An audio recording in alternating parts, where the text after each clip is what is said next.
Ça, c'est des chats qui rappent. En 2025, ils ont envahi TikTok. Mais c'est surtout le moment où un rappeur chinois est devenu viral sur Internet sans que personne ne l'ait vu venir. Son nom, Sky is Your God. Star des réseaux, inconnu en France. Sky a 27 ans. Il vient du Guangdong, une région du sud de la Chine. On y parle mandarin, cantonais, hakka. Il grandit entre plusieurs langues, plusieurs cultures. Et au lieu de choisir, il prend tout. Il rappe dans les 3 langues, parfois dans le même couplet, avec des références aux croyances populaires de sa région, ses coutumes, son quotidien, chose que le rap occidental n'a jamais raconté. C'est hyper local et c'est exactement pour ça que c'est universel. 我们这辈老仔脖子上喜欢挂玉牌，香炉供台上摆，长大才开白黄牌。虔诚拜三拜，钱包里面多几百。一的是6合彩，难的是等合牌。来财，来，来财，来，来财，来，来财，来。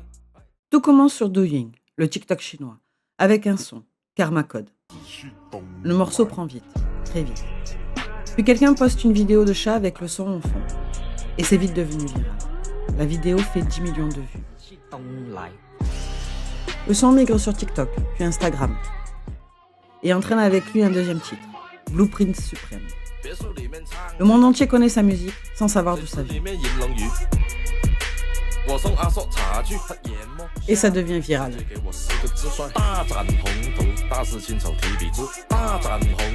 Voilà comment des bébés et des chats qui rappent ont lancé sa carrière internationale. Sky, c'est surtout un album, 4,6 millions d'auditeurs mensuels sur Spotify et 350 millions d'audiences mensuelles sur YouTube. Le chef m'a dit ce matin, Jul à côté, c'est ma sœur. Et effectivement, la star marseillaise fait un peu moins de 10 millions de lectures par mois, Sky en fait donc 35 fois plus. Il dépasse même des très gros, comme Drake, qui ne fait que 111 millions de lectures par mois, c'est-à-dire 3 fois moins que Sky. En France, un réel d'1 minute de France Info.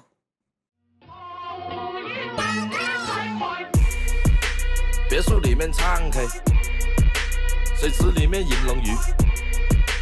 我送阿硕茶具，他研磨下笔，直接给我4个字算大展宏图，大师亲手提笔字，大展宏图。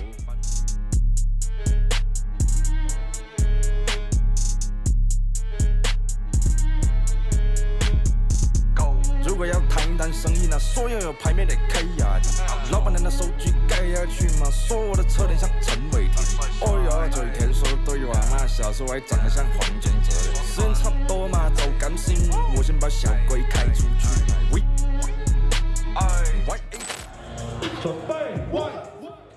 ，Ce qui rend Sky impossible à ignorer, c'est qu'il n'a jamais essayé de sonner américain. Il mélange musique traditionnelle et des beats modernes. Il peut changer de langue 3 fois dans le même couplet. Il aborde des thèmes universels mais racontés à la cantonaise. Il parle spiritualité, chance, argent, fidélité, avec l'humour et la satire qui caractérisent les Chinois. Il est resté là où il est, vrai, et c'est le monde qui est venu à lui.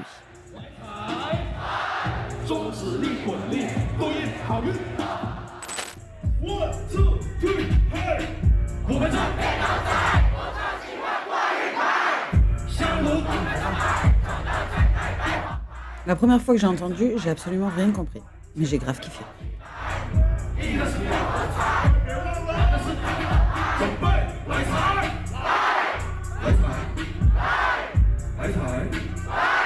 Été 2025, il entame une tournée mondiale en passant par les États-Unis d'abord, puis l'Europe et enfin l'Indonésie. En septembre 2025, il s'est donc produit à Paris, à la Belle-Ivoise, une salle pouvant accueillir jusqu'à 1490 spectateurs. Quelques jours avant, Drake, lui, jouait à l'Accor Arena. La différence flagrante entre le nombre d'audiences sur les plateformes et la visibilité en France montre bien à quel point le public français est à la traîne.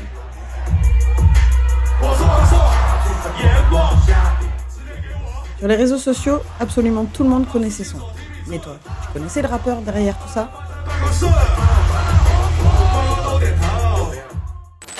En 2026, il sera au Rolling Loud Orlando, l'un des plus grands festivals de rap au monde.